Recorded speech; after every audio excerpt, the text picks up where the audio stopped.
Good morning, student.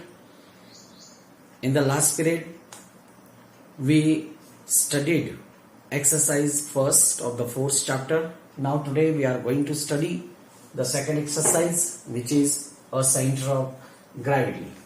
We know that there is a gravitational force between the two bodies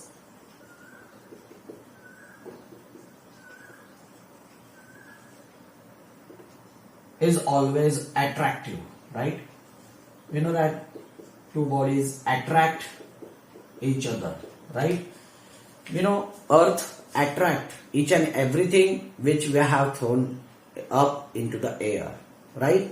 So we can say that the Earth attract every particle toward its center, okay? Earth attracts every particle toward its center,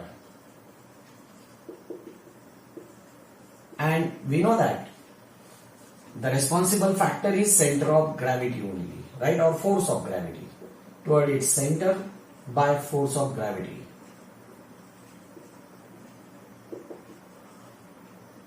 Which is called W, which is nothing but a weight of particle, right? If a body is thrown in an upward direction, then we find it comes back to the earth only. It comes back to the earth only, and this is due to a force of gravity. This is due to the force of gravity. Again comes down toward the earth. And first statement only I explained you that the gravitational forces between the two bodies is always attractive. So each body tries to attract other body toward itself, right? And this happens due to the force of gravity, which we can say the weight of the body which get attracted toward the other body, right? Now, for example, I can say body made up of a number of particles. Say a body which is made up of a number of particles, right?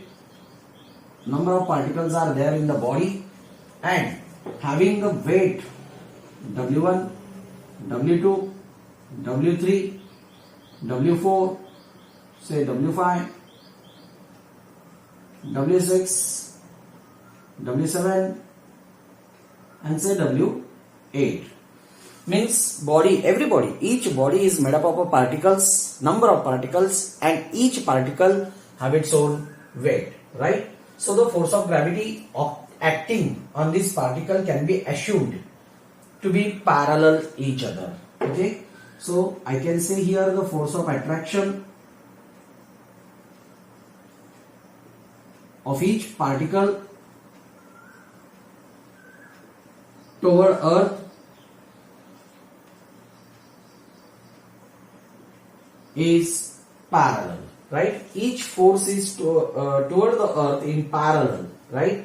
All these parallel forces in same direction means in a downward direction, okay, can be replaced by sum of all these weights of the particle, and that we can denote by capital W, which is W1 plus W2 plus W3 plus so on, right? Now question arises, then where should this W acts? The question arises, where should this W act in this body, right? Actually it acts at a point, say G.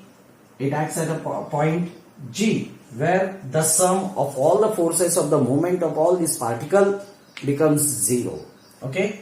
It acts at a point G where forces of movement of all particles, sum of forces of movement of all particles become 0 at this point, okay? And that is denoted by, say, G, right? Now we find that the algebraic sum of all these particles having the weights W1, W2 and W3 and so on, here becomes 0. Means sum if we do, then we find the answer is 0, or I can say in a simple way that the body balances itself at that point. If I take a center of this pen and if I try to place it at my tip of the finger, then I find that this body balances. And that point is nothing but a center of gravity, where the total mass of all the particles of which it is made up, the algebraic sum of all the forces of movement of this particle becomes 0 at that particular point. And that point, which is nothing but a G, which is known as center of gravity. Okay, G is called as center of gravity. I can say here center of gravity. Okay, next is what is this center of gravity then? So let's see the definition of center of gravity, how to define it. We can say that the center of gravity is a point at which algebraic sum of all moments of the weights of a particle is 0. So that is the definition for the center of gravity. It is a point at which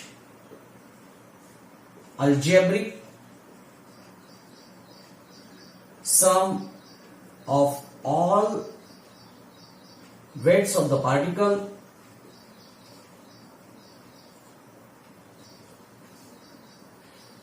it is a point at which the algebraic sum of all the weights of the particle is 0.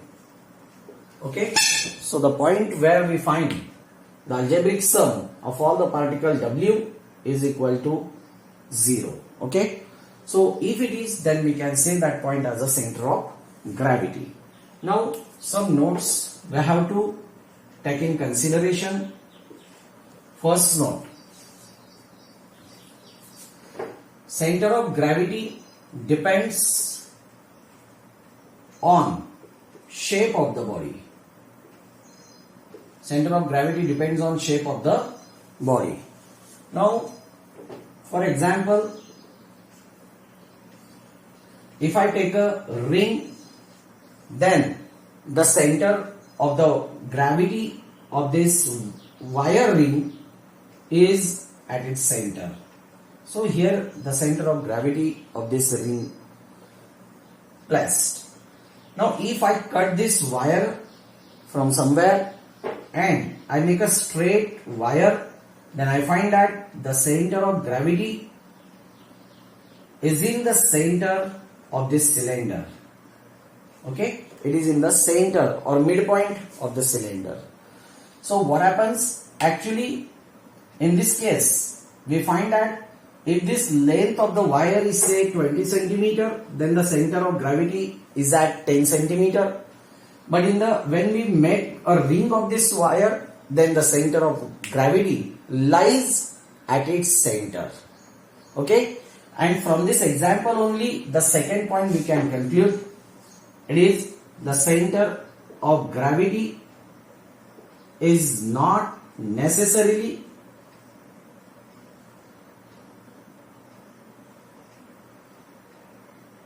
should be in body. Center of gravity is not necessarily should be in the body.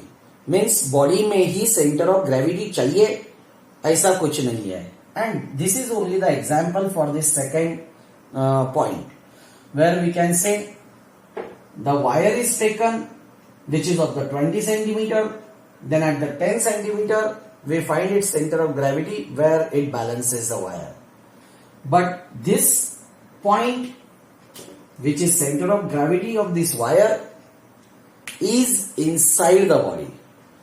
But when we make a ring of this same wire, then we find that in a circle the center is not in its mass. Okay, not in the body. So it is not necessary that center of gravity should lie inside the body. It is not necessary to lie the center of gravity inside the body. Okay. So this is related to center of gravity. Most important is the definition. It is a point at which the algebraic sum of all the weights of particle becomes zero. Assume this as a stone. So stone is made up of all particles, and all the particles having its weight, say W, right? W1, W2 and W3 and all, right? We know that every body attracts each other. Earth is a bigger body than the stone. So every bigger body attracts the smaller body due to the force of gravity between them is more. Force of attraction is more within it. So here we find that the center of gravity G is a point at the body where the body balances its whole weight at that point, right? So now let's start the different objects where the center of gravity lies in them. So let's see. First is, say, a rod. In your book, lot of examples are given. First is, say, rod. In case of rod, we find that like this rod is, which is cylindrical in shape, then the center of gravity is at midpoint of a rod. Center of gravity is at midpoint of this rod. Like this, you can find where the rod gets balanced. Second example is given, circular disc. Circular disc. In the circular disc, we find it is at its geometric center, right? At geometric center. Here. Okay. Then solid or hollow sphere, if we take an example, solid or hollow, hollow means empty, and it is a sphere. Sphere means say balloon or say the ball. So the center of gravity is at geometric center only. Okay, but what is the difference between these two examples? In a circular disc, geometric center is inside body. Okay, only the difference is that in a circular disc, center of gravity lies at a geometric center, but it is inside the body. But in a hollow sphere, sphere means say a balloon or a ball. In this case, the center of gravity is at its geometric center only, but the outside the body. Fourth one, solid or hollow cylinder. If we take solid or hollow cylinder, then it is a midpoint on the axis of cylinder. Center of gravity is at midpoint of axis of cylinder. Here, if it is hollow, then it is outside the body, but if it is solid, then it is inside the body. The shape of the cylinder we know like this, and the center of gravity is nothing but a midpoint of axis of the cylinder. This is say x-axis and this y-axis of the cylinder. Okay. Next is solid cone. If the cone is solid one, solid means fully packed, densely filled. Okay. If this is a solid cone, then what we find over here? Let's see. Where is the center of gravity? Now, this center of gravity of this solid cone is, if I make a 4 different parts of the height of this cone, then it is at h by 4 height. It is at a h by 4 height. If this is total h, then this is h by 4, h by 2, h by 3. But it is from the base of the cone, not at the conical shape. So I started from that side. Okay.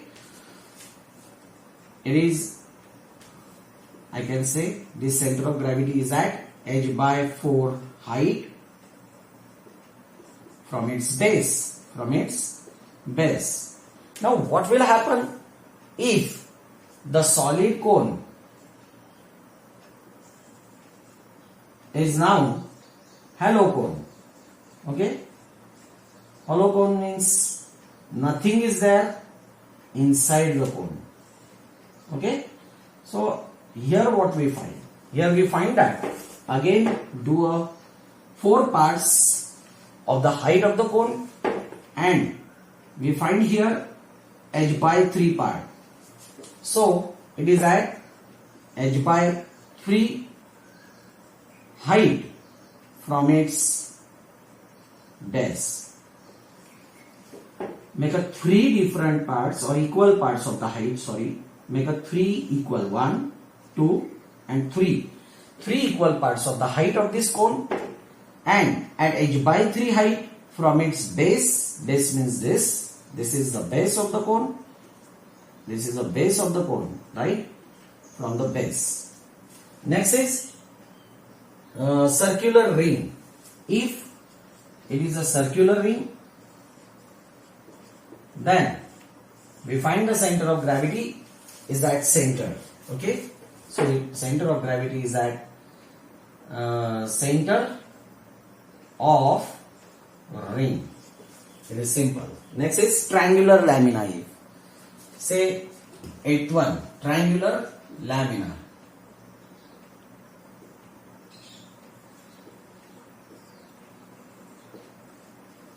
Triangular lamina means like this triangle, and it is nothing but a point of intersections of the midpoints or the medians, we can say, where is the center of gravity lies.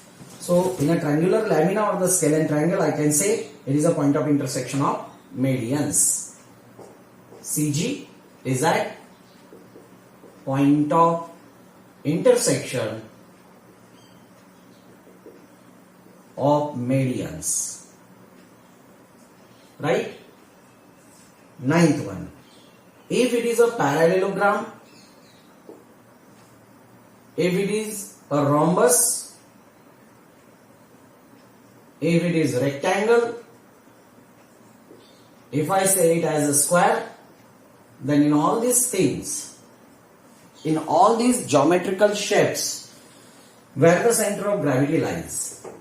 Center of gravity is point of intersection of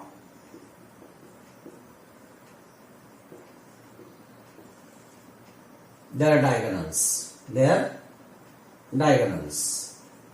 Means if I take a square, then the intersection of the diagonal is the center of gravity. If I take a rectangle, intersection of the diagonal is the center of gravity. If I take parallelogram, thereafter it is at a intersection, point of intersection of the diagonal. And if it is a rhombus or a parallelogram, now this is parallelogram and say this as a rhombus, then the point of intersection of these diagonals. So in such a way, we find that the center of gravity of the different shapes body. Now the question arises, here what I explained you is all geometrical shapes. This geometrical shape they have a definite shape, and because of that we can easily find out the center of gravity where the whole body balances itself, right? But if the body is not in a regular form, these forms we can see all are regular shape, cylinder, then circular, then here cylindrical, conical, then here triangular, rectangles. Okay, all these shapes are the geometrical shapes which are regular shapes which we are using in our mathematics, right? But if the body is in irregular shape, then what will happen and how to calculate the center of gravity of such a body? Now let's see. Again, I take an example of the stone. If this is a stone which is in irregular shape, then how to find the center of gravity of such a stone. What I do, I take a point anywhere at the body and hang it to the wall. Actually, to hang the stone to the wall is not possible. So you take a card sheet and cut it into this shape and then do this experiment. So assume that at a point A, we fix this shape of the body to the wall and draw the perpendicular toward the earth, right? Because this point having a weight say W, have a force of gravity toward the earth, right? Force of it has a pull toward the earth. So that point A parallelly or vertically flows down. Okay, so here in this way you do with the point A. After that you put it out and again fix this body at a point B. Again same way, as you leave the body, then this body will get turned. Means here the point B is, now body is in this shape, in this way, so it will get turned like this, right? At this point B. Okay, so here again you draw a perpendicular. So this perpendicular may be here like this, right? Now you take another point C and same way you do the process and you find a line of force which get attracted toward the earth. Now you find the intersection of these 3 points, which is nothing but a center of gravity of the body which is in irregular shape, right? So this way, these are the ways to find out the center of gravity of the body, even if it is in regular or not in regular shape. I hope that you all understood this topic, which is included into the exercise B, which is a center of gravity. Means center of gravity is a point where the body balances itself. If I take this scale, okay, and if I try to put it on tip of my finger, try to balance it, then you can see that this body balances itself at this center, and that is nothing but a center of gravity. All the weight of this particle of this body get balanced, and where the sum of all, algebraic sum of all these particles become 0 over here. Okay, this is a whole about the center of gravity. This exercise is over. In the next period we will see next exercise. Thank you.